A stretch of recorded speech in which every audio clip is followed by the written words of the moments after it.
En décembre 1998, alors que le monde a les yeux rivés vers le Kosovo, des combats éclatent à Brazzaville, en République du Congo. Ils opposent les forces rebelles, appelées ninjas, et les milices pro-gouvernementales, les Cobras. Le sud de la ville est ravagé. Plus de 250 000 déplacés fuient vers les forêts tropicales du Pool. Ces populations se retrouvent alors prises au piège des combats et subissent des mois de violences aveugles et de privations commises par les ninjas. Des convois leur permettant de remonter vers Brazzaville commencent au début de l'été 99 par la route de Kinkala. Mais les violences se reproduisent et s'intensifient. Cette fois, elles sont perpétrées par les Cobras qui encadrent le retour des déplacés. Exécutions, pillages et viols. L'axe Kinkala-Brazzaville, qualifié d'humanitaire par le gouvernement, est en fait un véritable corridor de la mort. À ce moment-là, les équipes de Médecins sans frontières sont présentes dans la capitale congolaise. Thierry Alafort en fait partie. Coordinateur d'urgence au sein de l'ONG, il assiste au retour de véritables morts-vivants. Des cas extrêmes de malnutrition, des personnes qui descendent des camions entre la vie et la mort, et puis des femmes, très nombreuses, qui ont subi des viols. Au début, rien n'est prévu pour leur prise en charge. Mais très vite, il devient évident qu'il faut faire plus et bien mieux pour ces survivantes oubliées de l'action humanitaire. L'association met alors en place de nouveaux protocoles pour leur offrir enfin une aide.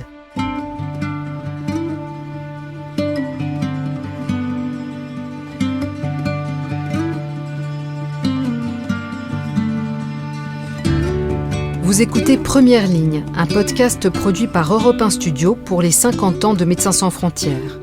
Chaque semaine, on vous emmène à la rencontre d'un membre des équipes MSF qui se remémore une mission, quelques jours ou plusieurs mois sur le terrain qui ont changé sa vie.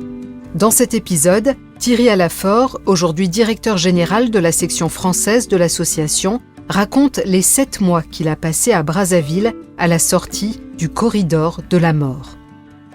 J'arrive à Brazzaville le 23 ou 24 mars 1999. Alors, Brazzaville est loin d'être une ville tranquille à ce moment-là.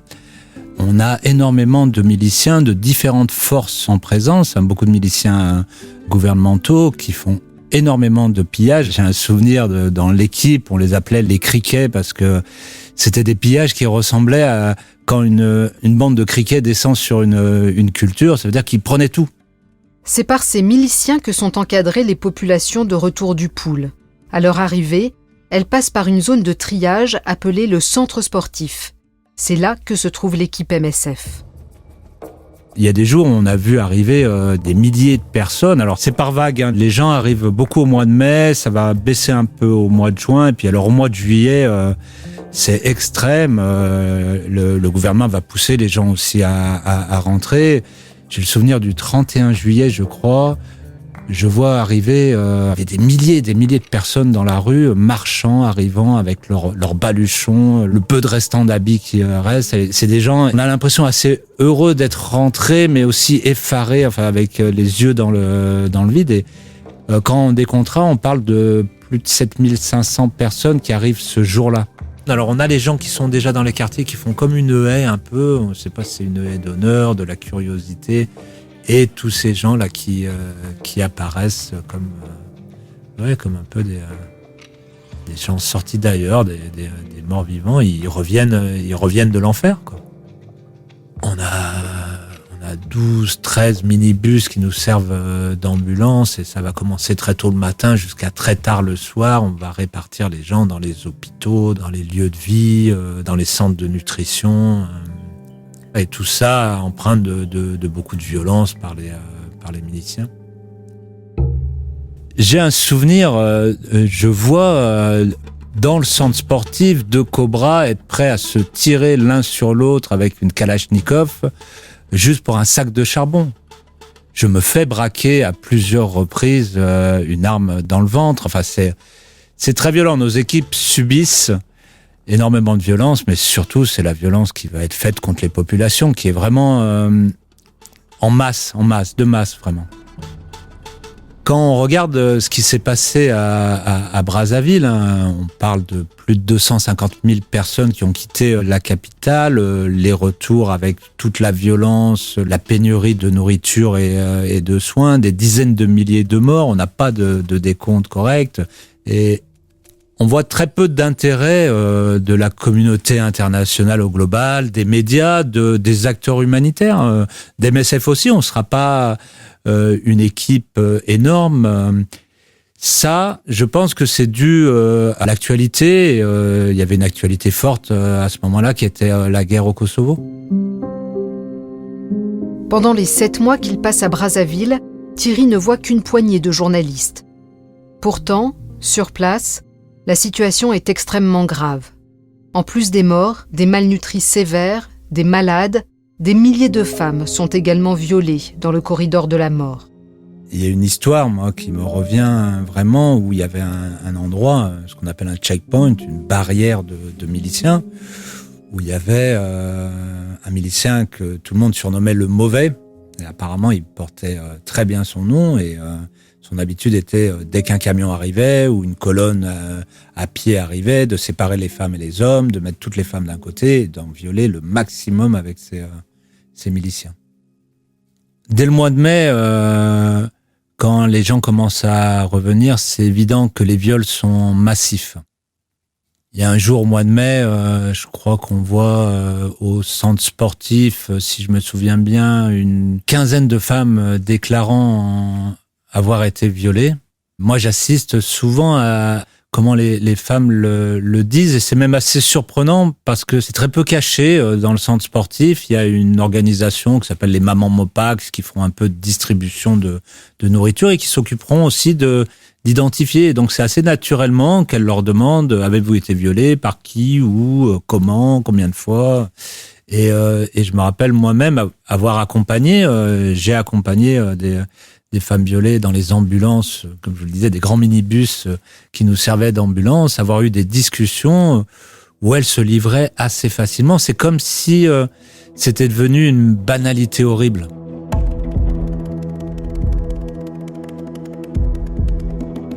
En fait, à ce moment-là, les équipes MSF n'ont pas encore de protocole concernant la prise en charge des survivantes de violences sexuelles. Alors, dans un premier temps, l'association soutient une organisation locale, plus expérimentée. On a aidé à faire les consultations, on a donné des pilules du lendemain, on a donné des antibiotiques, de quoi lutter contre les IST, ce qui leur manquait. Mais on n'en a pas fait un programme spécifique. Plus ça va aller et plus ça revient dans nos discussions. Mais qu'est-ce qu'on pourrait faire autrement? Et en juin, juillet, je rentre en France pour 10 jours de repos. Et je passe au bureau avec mon collègue du bureau parisien responsable des urgences. On rencontre un collègue à nous qui avait travaillé longtemps à MSF et qui maintenant était à l'hôpital en France. Et on se met à parler de la problématique des violences sexuelles sur Brazzaville. Et lui, à l'hôpital français, il nous apprend, en tous les cas, il suivait énormément l'actualité médicale. Il nous dit: mais vous savez, il y a des travaux sur éviter la séroconversion avec les traitements ARV. Ces traitements à base d'ARV, d'antirétroviraux, permettent aux personnes potentiellement exposées au VIH, comme les survivantes de viol, de ne pas développer le virus si elles prennent un médicament appelé AZT dans les heures qui suivent l'agression. Pour Thierry, c'est un déclic. On se dit, voilà quelque chose qu'on a à offrir en plus de ce qui était déjà la pilule du lendemain, les antibiotiques, mais ça nous donnait un peu d'espoir de se dire, voilà, il y a le début d'une construction on va se sentir plus à l'aise à offrir quelque chose. Un protocole permettant d'apporter une réponse spécifique et adaptée aux survivantes de viol commence à se dessiner. MSF souhaite aussi pratiquer des avortements en cas de grossesse suite à un viol, lorsque les femmes le demandent. Mais l'association se heurte à l'opposition du gouvernement congolais. On a négocié pendant des mois avec le gouvernement sur l'histoire de l'introduction de l'AZT, de l'avortement, de vraiment pouvoir faire une prise en charge correcte. Et on va réussir vraiment à démarrer un projet, là, vraiment une prise en charge globale de la violence sexuelle en début 2000. Et quand je dis une prise en charge globale, donc on aura réussi à mettre en place ce protocole sur la séroconversion, à mieux traiter les IST, les maladies sexuellement transmissibles, à mieux prendre en charge, mais aussi on va aussi mettre en place une prise en charge psychologique, légale aussi, on mettra en place les certificats médicaux avec l'espoir que peut-être les femmes, en tous les cas, pourront poursuivre les perpétrateurs. Quand on met vraiment en place ce projet en 2000, petit à petit, c'est pas la même population des perpétrateurs. Ça va plus être des perpétrateurs de voisinage, des viols de voisins, de gens connus, de gens de la famille. Donc, ce qu'on peut dire, c'est on a toujours dans les phases de conflit, en ce moment on le voit en RCA, où on a énormément de viols en début d'année dû au combat qu'il y a eu en RCA. Mais on a de toute manière quelque chose qui perdure dans une société qui est violente, mais aussi parce que le viol est existant de partout. On le sait très bien, chez nous. L'année 2000 à Brazzaville, c'est beaucoup moins de femmes, mais ça reste des chiffres conséquents et c'est plutôt quelque chose qui reste ancré dans une société, en partie peut-être due à la violence qu'elle vient de subir, mais en partie parce que, voilà, dans le monde entier, la problématique de violence contre les femmes et de violence sexuelle est énorme.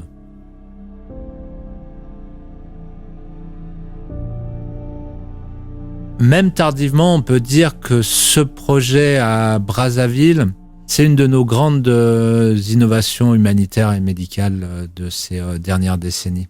Je crois qu'on a beaucoup appris de ce projet et aujourd'hui, on peut dire pour Médecins sans frontières, mais pour tout le monde humanitaire, ça paraît une évidence, ça fait partie de la panoplie de l'aide que de s'occuper des violences sexuelles. Alors, c'est pas uniquement le projet à Brazzaville, mais je pense qu'il a participé à cela.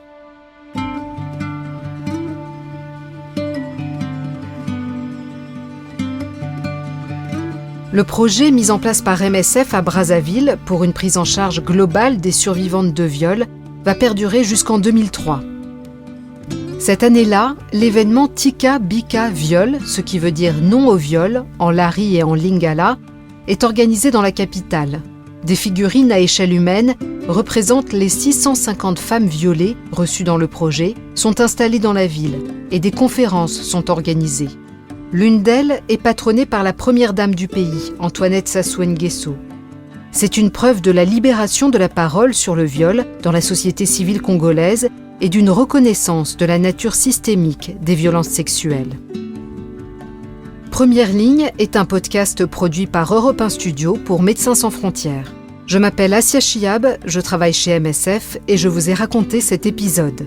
Il a été réalisé par Julien Tarot et produit par Timothée Magot avec Agnès Varenne-Leca. Merci à Thierry Alafort pour son témoignage.